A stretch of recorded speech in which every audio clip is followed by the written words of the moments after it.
Hi, this is Gertrude Gournay from Digital Artwork by Gertrude Gournay, and I'm just gonna walk you through this edit of this newborn baby.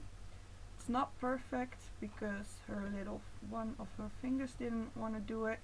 I could multiply this one and put it over there, but for now I'm just gonna keep it this way because it takes way too long, and this is for a client and she's not gonna see the difference anyway.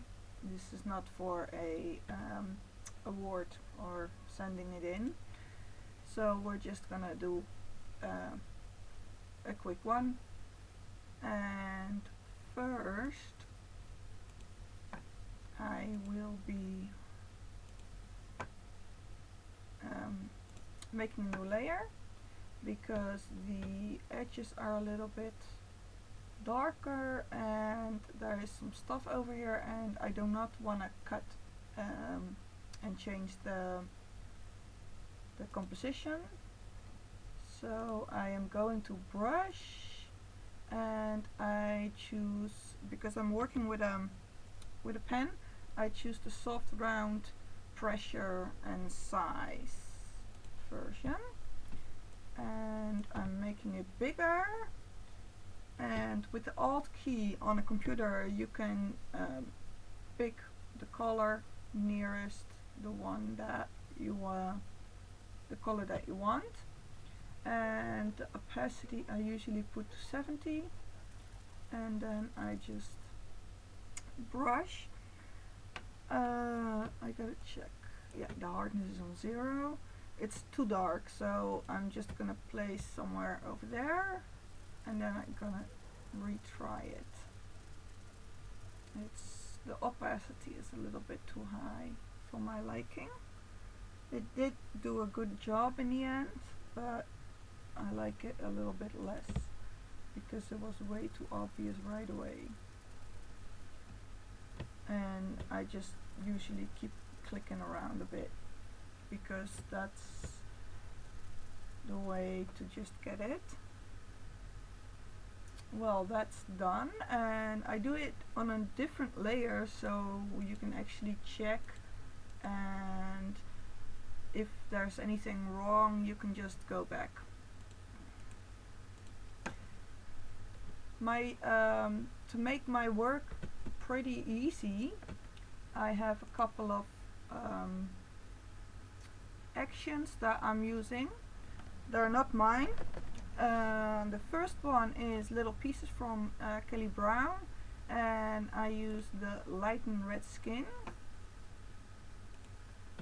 because it's all about making your workflow go as fast as you can, because we all know time is money.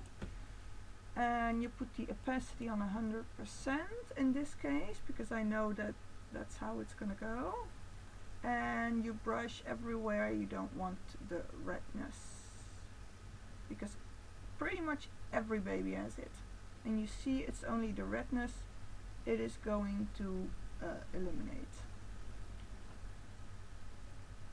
And then I just flatten the image. You could keep it, that's for this one it's no problem. There is still some redness over there, so I think I am going to run it twice and then just zoom in pretty small and then just add it again.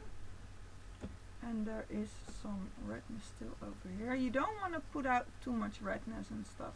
See, I'm going overboard now because that is what it should be. Most important is that you don't have too much redness in the shades. With the hands I still got some, but I don't think I want to have the whole version of it. Now I change the opacity because you can also change it over here, but I want the full amount over there and I don't want the full amount over here. Make sure you only press once and then swipe around, because otherwise you're just gonna stack the opacity on top. Well, it's not doing too much, so actually I'm gonna do it again, and I I think it should have been okay with 100%. So, and then we're just gonna zoom out, and now I do want to flatten it because I'm sure that, well, I'm not sure. I think I can just put a little bit over here as well, make it a little bit less. Okay. And then I flatten it, and sometimes I use corrected blues. I'm just gonna see what that's gonna do right now. Opacity, I always work with opacity at 100%, so I make sure that it's even everywhere. For this is what is nice even. Actually, I decided to put it on the wrap as well. I like the golden look. And I'm not going to do that, so I'm just going to invert the color, and then I can just brush it off because I do not like it. It's too much. I like it better this way. And then I flatten the image. Now we do have some elaboration, some spots over here, and you can use the spot heals, so the patch tool. I use the patch tool, by the way, and you can do that. And well, actually skin looks pretty good. It's just you can see every hair on it, and you can leave it this way, but I do like the softness, and I got portraiture. This is from Imaginomic portraiture. You pay once and you get it, and you can use all the updates. I made an action of it because I have a certain amount that I use. It's done actually. See, that way it gets smooth, and I can show you quickly. I can show you quickly before and after. And for me, it's just, it adds a little bit of softness. I like that. Right now it should be done. It could be done, but I do not like the grayness of the gray of the area. I do like her skin, how it is, and it's kind of okay. So I'm just gonna go to adjustment layers, curves, and I'm gonna up it a bit, and it's nice that way actually as well. I'm just gonna nip it back for a bit because I think this is just a bit better. I'm just gonna leave it that way. I'm gonna flatten it again. You don't have to, but you could. And now I'm gonna go for the backdrop. And this I am going to curve to the mask, and then I'm gonna invert, and then I'm gonna use the layer mask. It's set on black, so it's not showing, and we just want to have a couple of areas revealed. And that's just gonna go like around her. You know why I use the curves instead of, well, pretty much anything else? Is because the curves leaves, if I go over it a little bit, just lighten it.